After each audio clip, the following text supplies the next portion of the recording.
नमस्कार मित्रांनो. खरीप हंगाम 2020च्या पीक विम्याची वाट खूप शेतकरी धाराशिव जिल्ह्यातील शेतकरी पाहत आहेत आणि धाराशिव जिल्ह्यातील खरीप हंगाम 2020च्या पीक विम्याचं प्रकरण तर सर्व शेतकऱ्यांना माहीतच आहे आणि सर्वांनाच प्रतीक्षा होती की सुनावणीमध्ये नेमकं काय झालं. कारण 2 तारखेला पीक विम्याविषयीची सुनावणी होती सर्वोच्च न्यायालयामध्ये दिल्लीमध्ये आणि त्यामध्ये नेमकं काय झालंय? शेतकऱ्यांसाठी कुठली अपडेट आली आहे का? ही अपडेट आजच्या व्हिडिओच्या माध्यमातून आपण घेऊन आलो आहोत. चॅनलवर जर तुम्ही नवीन असाल तर चॅनलला सबस्क्राईब करा. जास्तीत जास्त शेतकऱ्यापर्यंत हा व्हिडिओ शेअर करा मित्रांनो. मित्रांनो, धाराशिव जिल्ह्यातील पीक विम्याची खरीप हंगाम 2020ची पार्श्वभूमी जर पाहायला गेली शेतकरी मित्रांनो, तर खरीप हंगाम 2020मध्ये खूप शेतकऱ्यांनी पीक विमा भरलेला होता आणि तो पीक विमा काही शेतकऱ्यांना क्लेम न केल्यामुळं मिळालेला नव्हता.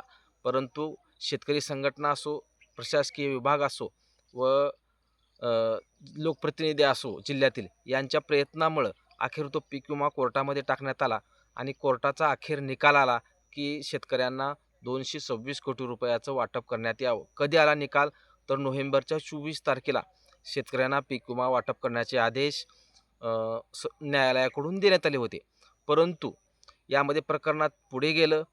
2 महिन्यामध्ये हे पीक विम्याचे पैसे शेतकऱ्यांच्या खात्यामध्ये वर्ग करण्याचा आदेश अ, न्यायालयाने देऊनही विमा कंपनी असो, प्रशासकीय विभाग असो अथवा राज्य सरकारची दिरंगाई असो, याच्यामुळं शेतकऱ्यांना या पीक विम्याचं वाटप झालेलं नाही. कारण 94 कोटी रुपये जे जिल्हाधिकारी यांना वर्ग करण्यात आलेले होते, ते 94 कोटी हे जिल्हाधिकाऱ्याकडे शिल्लक होते आणि 134 कोटी राज्य सरकारकडे येणं बाकी होतं आणि पुढील 2 महिन्यात 24 तारखेपर्यंत कालच्या हे 134 कोटीची अपेक्षा शेतकऱ्यांना होती, की राज्य सरकार देईल आणि त्याच्यानंतर हे 94 कोटी व हे 134 कोटी मिळून शेतकऱ्यांना वाटप करण्याचं नियोजन होतं. परंतु शेतकरी मित्रांनो, राज्य सरकारच्या दिरंगाईमुळं 134 कोटी रुपयाचं वाटप जो निधी आहे तो राज्य सरकारने काढलं नसल्यामुळं त्यात विमा कंपनीनं फायदा असा करून घेतला, जे अगोदरचे दिलेले 94 कोटी रुपये होते, ते 94 कोटीही वाटप न करण्यासाठी सर्वोच्च न्यायालयामध्ये याचिका दाखल केली आणि ती याचिकेमध्ये सर्वोच्च न्यायालयानं तेही 94 कोटी वाटप न करण्याचा आदेश दिला. त्यामुळं ते प्रकरण परत एकदा सर्वोच्च न्यायालयात गेलं आणि त्याची सुनावणी कालच्या 2 तारखेला झालेली आहे. मग सुनावणीमध्ये नेमकं काय झालंय? तर शेतकरी मित्रांनो, धाराशिव जिल्ह्यातील खरीप हंगाम 2020च्या पीक विम्याविषयी 2 तारखेला सुनावणी झालेली आहे आणि या सुनावणीमध्ये तातडीची सुनावणीसाठी 6 तारखेला सुनावणी करण्याचा आदेश देण्यात आला आहे. त्यामुळं आता प्रतीक्षा आहे सर्व शेतकऱ्यांना, की 2 तारखेला काहीतरी निर्णय होईल. परंतु 2 तारखेला कुठल्याही प्रकारचा निर्णय झालेला नाही आहे.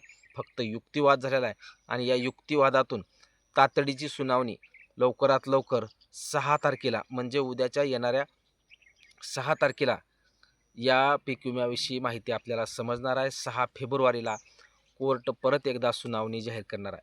त्यामुळं येणाऱ्या 6 तारखेपर्यंत शेतकऱ्यांना प्रतीक्षा करावी लागेल धाराशिव जिल्ह्यातील शेतकऱ्यांसाठी. कारण त्या दिवशी नेमकं 134 कोटी व 94 कोटी मिळतात का व शेतकऱ्यांच्या खात्यात येतात का हेही पाहणं गरजेचं आहे. शेतकरी मित्रांनो, झालंय कसं? हातानं बांधायचं आणि दातानं सोडायचा प्रकार या पीक विम्यामध्ये झालेला आहे. खूप दिवसापासून प्रतीक्षेत असलेला हा पीक विमा, आलेला पीक विमा परत माघारी गेलेला आहे.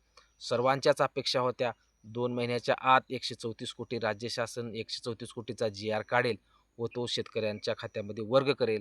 परंतु एकतर 134 कोटीही राज्य सरकारकडून मिळाले नाहीत आणि राहिलेले जे मंजूर झालेले जिल्हाधिकारी यांच्याकडे वर्ग झालेले 94 कोटी रुपये होते, ते पण न वाटण्याचा आदेश सर्वोच्च न्यायालयाने दिल्यामुळं खरीप हंगाम 2020चा पीक विमा सध्या खोळंबलेला आहे. त्यामुळे या पीक विम्याचा पक्का निकाल हा उद्याच्या 6 तारखेला म्हणजे 6 फेब्रुवारीला समजणार आहे. त्या दिवशी युक्तिवाद नेमका काय होतो व कोर्टाकडून कुठला निर्णय होतो हेही पाहणं गरजेचं आहे. हीच एक सर्व शेतकऱ्यांना धाराशिव जिल्ह्यातील शेतकऱ्यांना अपडेट द्यायची होती. चॅनलवर जर तुम्ही नवीन असाल तर चॅनलला सबस्क्राईब करा. जास्तीत जास्त शेतकऱ्यापर्यंत व्हिडिओ शेअर करा. व्हिडिओ आवडल्यास लाईक करायला विसरू नका. उद्याच्या 6 तारखेपर्यंत आपल्याला पाहणं गरजेचं आहे की कुठला निर्णय होतो.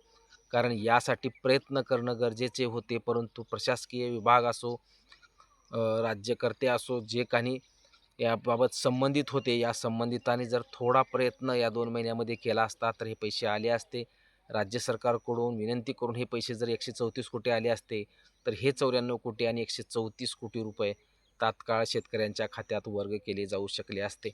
परंतु सर्व गोष्टीच्या दिरंगाईमुळं आज शेतकऱ्यावर मोठं संकट निर्माण झालेलं असतानासुद्धा खरीप हंगाम 2025 शेतकऱ्याच्या हातून गेला असतानासुद्धा एक मोठा आधार खरीप हंगाम 2020च्या पीक विम्याचा होता. परंतु आता सध्या कुठलाही निर्णय अजून झालेला नाही. तर याच्या उद्याच्या 6 तारखेपर्यंत आपल्याला वाट पाहावी लागणार आहे आणि 6 तारखेला जर निर्णय आला तर निश्चित हे पैसे मिळू शकतात.